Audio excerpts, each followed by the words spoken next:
News at noon. I am Philomena Okolo.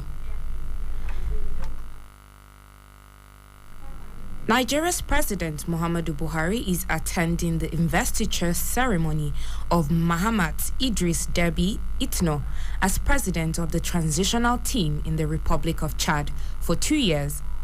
The ceremony, which will hold at the capital in N'Djamena, will further accentuate negotiations on peaceful and harmonious return to democratic process in the country, following the passing of the former president Idris Deby Itno. Mahamat Idris Deby Itno, also known as Mahamat Kaka, is the son of late Chadian president.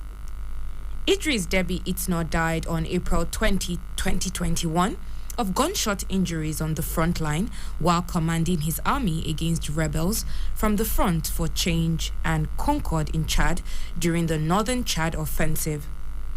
The Chadian parliament and government were both dissolved upon his death, and a transitional military council was formed in its place with his son as the chairman.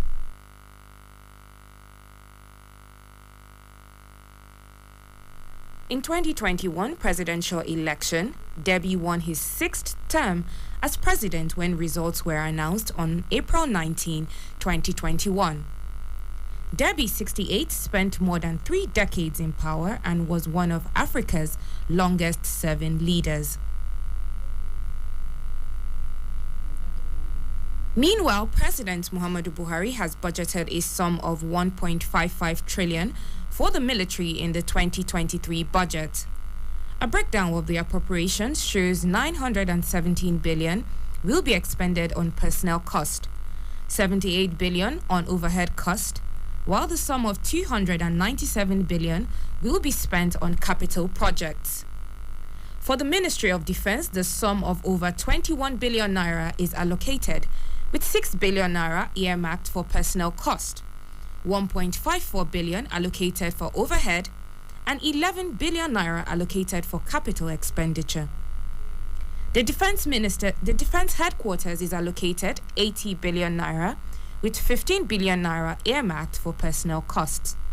The Nigerian Army is allocated a sum of 580 billion naira, while the Nigerian Navy is allocated 113 billion naira. The Nigerian Air Force was allocated a total of 184 billion, and Nigerian Defense Academy allocated a sum of 21 billion naira. The Nigerian Armed Forces Command and Staff College AFCSC is allocated 9 billion naira. Former President Olusegun Obasanjo and Dr. Goodluck Jonathan, as well as former military heads of state, are to benefit from the 3 trillion naira service-wide vote of the 2023 appropriation bill. According to the budget details released by the Budget Office of the Federation, 1 trillion naira for the service-wide vote has been allocated to personnel, 744 billion naira earmarked for overhead, while capital got 855 billion naira. From the personnel allocation, entitlements of former presidents and head of state, vice presidents, chief of general staff were allocated the sum of 2 billion naira. Similarly, 10 billion naira has been set aside for the benefits of retired heads of service and permanent secretaries, while another 1 billion naira was provided for severance benefits to retired heads of government agencies and parastatals. Ex-militant leader, government Ekpemu Polo, alias Tom Polo, and security officials have uncovered 42 more tapping points by crude oil bunkers on the nation's oil pipelines in 2 states of Delta and Bayelsa, bringing the total to 58. The breakthrough came as bunkers, angry with the leader of the defunct movement of the Emancipation of Niger Delta for exposing their unlawful business in the past few weeks. They have reportedly sent threatening messages to him and operatives of his security firm. Last Thursday, seized a vessel suspected to belong to an oil syndicate which came to load crude oil from an undisclosed location in Delta State. However, Tom Polo, who spoke to reporters yesterday at Oporoza, the traditional headquarters, Warri Southwest Local Government Area, Delta State, dismissed the threat by the oil bunkers. The Universal Basic Education Commission says the 37 smart schools the federal government is establishing are consistent with world standards and global best practices in smart education. In a statement to newsmen in Abuja, UBEC Head of Public Relations, Mr. David Ape, said the schools are located in different states and the Federal Capital Territory. He revealed that the Executive Secretary of the Commission, Dr. Hamid Boboyi, made the assertion at the end of a study tour to South Korea.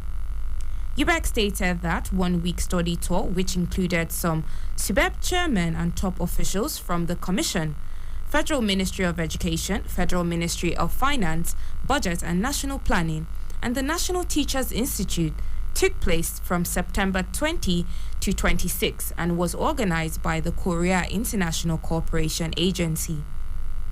It noted that the Memorandum of Understanding signed between UBEC and KOICA was on strengthening the ICT utilization capability of smart school teachers, improving accessibility to high-quality teaching and learning content, and infrastructural assistance to 6 smart schools.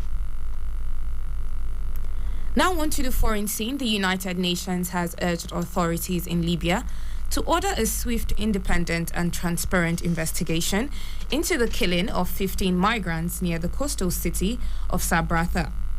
The bodies were found on Friday, most of them burned inside a charred boat. The United Nations mission in Libya said the killings were thought to have resulted from clashes between rival trafficking gangs and is demanding that the perpetrators be brought to justice. Libya has long been a key route for smuggling of migrants to Europe. 8 civilians have been killed and 24 wounded as a result of missile strikes on Kyiv this morning. An aide to the Ukrainian Interior Minister has said 6 cars caught fire after the attack and 15 vehicles were damaged. He added that 30 emergency service workers and 6 response units attended the scene in Kyiv's district. And that was Citizen FM's news at noon, as edited by Lawrence Umoite. I am Philomena Okolo. Thank you for